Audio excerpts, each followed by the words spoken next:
नमस्कार दोस्तों, आप देख रहे हैं 4 पीएम महाराष्ट्र और मैं हूं मयूर परीख। दोस्तों, आज है 19 जून, यानी कि शिवसेना नेता बाला साहेब ठाकरे जीवित थे तब तक 19 जून हमेशा धूमधाम से मनाया जाता था। इस दिन बाला साहेब ठाकरे को बधाई देने के लिए बहुत बड़ी संख्या में शिव सैनिक मातोश्री पहुंच जाते थे। शाम के समय में बाला साहेब ठाकरे तमाम नेता, तमाम एमएलए, एमपीज और कॉरपोरेटर्स पदाधिकारियों समेत बहुत बड़ी रैली को संबोधित करते थे और इस दिन यह परिभाषित किया जाता था और बताया जाता था कि पार्टी की अगले 1 साल तक रणनीति क्या है, कार्यकर्ताओं को किस तरह से काम करना है और पार्टी किस दिशा में आगे बढ़ रही है। बाला साहेब ठाकरे की शिवसेना अब 2 टुकड़ों में विभाजित हो चुकी है और पहली बार शिवसेना के इतिहास में ऐसा हो रहा है जब शिवसेना से बागी हुए या फिर शिवसेना लेकर बाहर गए हुए नेता अलग स्थापना दिवस मनाएंगे, जबकि बाला साहेब ठाकरे के बेटे उद्धव ठाकरे अलग स्थापना दिवस मनाएंगे। आज के दिन हम बात करने जा रहे हैं शिवसेना के इतिहास की। एक ऐसा इतिहास जिस पर हमेशा से विद्रोहियों का साया मंडराता रहा है।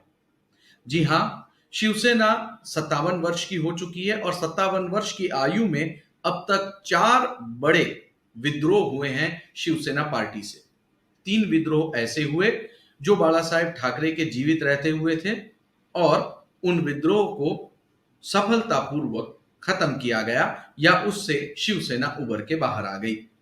अब बाला साहेब ठाकरे नहीं है, उद्धव ठाकरे हैं और उनकी हाजिरी में जो पहला विद्रोह हुआ है उसे झेलना मुश्किल है। तो सबसे पहले 1991 में छगन भुजबल ने शिवसेना से रिवॉल्ट किया था। छगन भुजबल उस समय के कद्दावर नेता थे, आज भी कद्दावर नेता हैं और महाविकास आघाड़ी की सरकार में भी वो मंत्री रह चुके हैं। लेकिन छगन भुजबल जो थे, जब शिवसेना से बाहर आए तो बड़ा हंगामा हुआ था।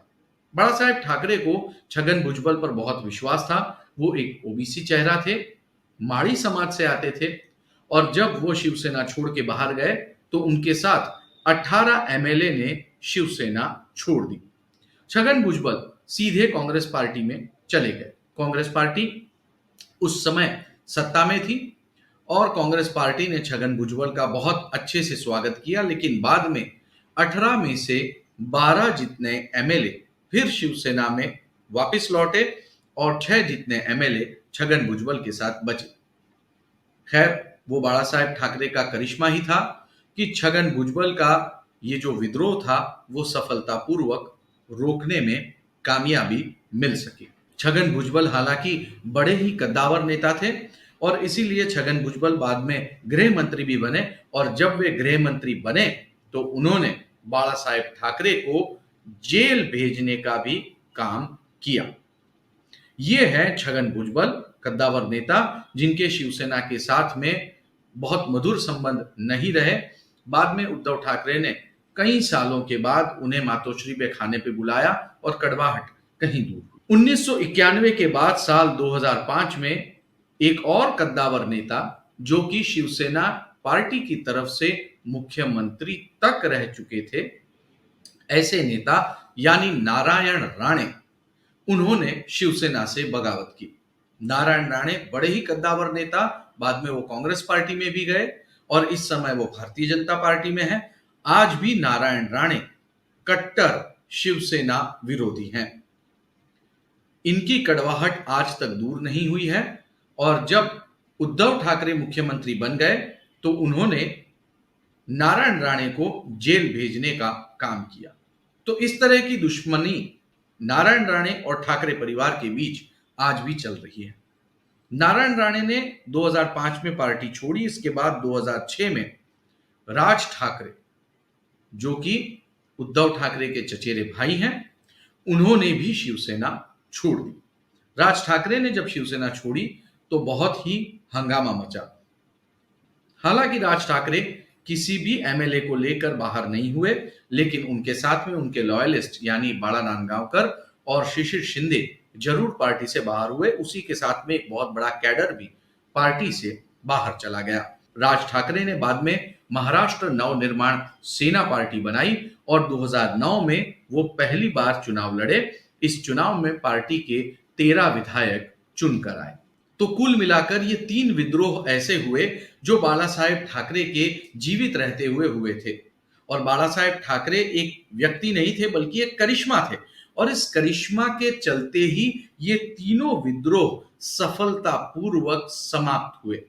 इन तीनों ने जब पार्टी छोड़ी तो उन्होंने उद्धव ठाकरे को ही इसके लिए जिम्मेदार माना था और उद्धव ठाकरे को खूब खरी खोटी सुनाई थी सार्वजनिक रूप से। लेकिन उद्धव ठाकरे सब कुछ सहन कर गए, सब कुछ पचा गए और शिवसेना का बाल तक बांका नहीं हुआ। अब आते हैं साल 2023 में, जब एकनाथ शिंदे ने शिवसेना छोड़ी। दोस्तों, पहले 3 रिवॉल्ट और इस रिवॉल्ट में फर्क क्या है? फर्क सिर्फ एक है कि बाला साहेब ठाकरे जीवित नहीं है, हमारे बीच नहीं है। तो जब बाला साहेब ठाकरे जीवित नहीं रहे तो एकनाथ शिंदे ने जितना नुकसान किया शिवसेना पार्टी को, इससे पहले जो 3 नेता है उन्होंने उसके मुकाबले कोई खास नुकसान नहीं पहुंचाया। एकनाथ शिंदे लगभग सारे विधायक सांसद लेकर पार्टी छोड़कर चलते बने। इतना ही नहीं, वो कोर्ट की लड़ाई भी जीत गए और साथ ही उन्होंने शिवसेना पार्टी का सिंबल और नाम तक हथिया लिया। आलम यह है कि बाला साहेब ठाकरे न होने की वजह से उनका करिश्मा उद्धव ठाकरे के पास न होने की वजह से उद्धव ठाकरे पूरी तरह से बेबस और लाचार महसूस कर रहे हैं और उनकी मदद कर रहे हैं शरद पवार, और साथ ही वो जा बैठे हैं कांग्रेस पार्टी के साथ।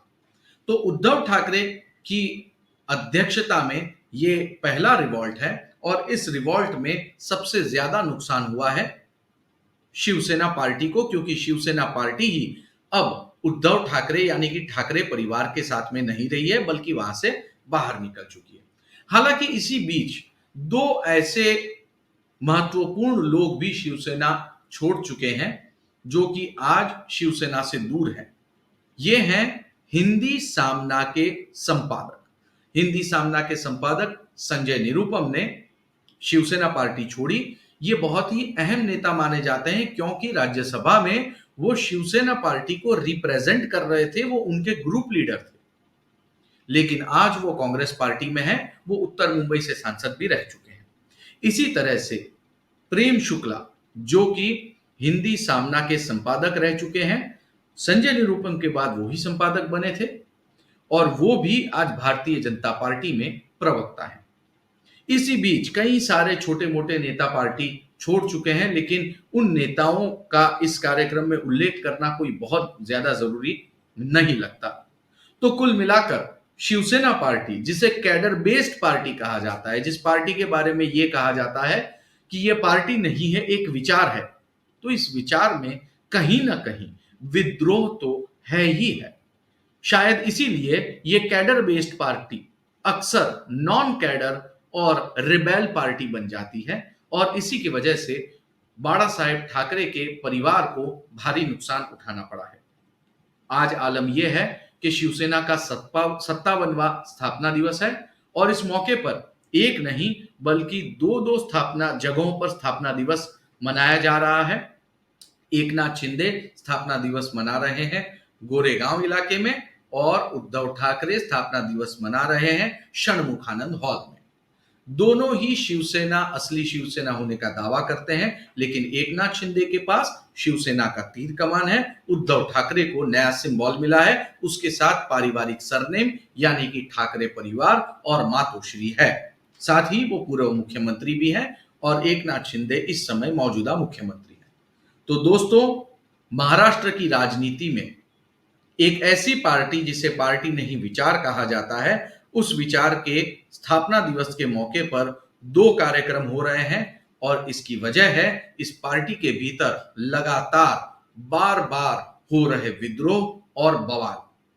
तो दोस्तों, आज के इस एपिसोड में मैंने आपको संक्षेप में शिवसेना किस तरह से टुकड़ों में विभाजित होती गई साल दर साल, इसकी कहानी स्नैपशॉट में हाइलाइट्स में बताने की कोशिश की है। यदि आपको ये जानकारी पसंद आई हो तो आप इसे लाइक जरूर करें, कमेंट करें 4 पीएम महाराष्ट्र को सब्सक्राइब करना न भूलें और बेल बटन जरूर दबाएं। एपिसोड देखने के लिए आपका बहुत बहुत धन्यवाद।